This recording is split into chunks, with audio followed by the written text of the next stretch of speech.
ప్రాణాపాయ స్థితిలో నే నిలచియుండగా బ్రతికెదనన్నా ఆశను వీడగా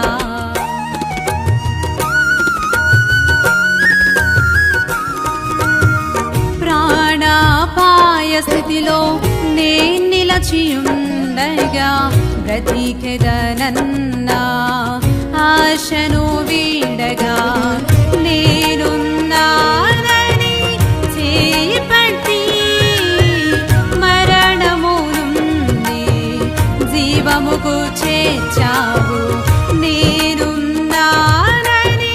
చేయి పట్టి మరణము నుండి జీవముకు చేర్చావు.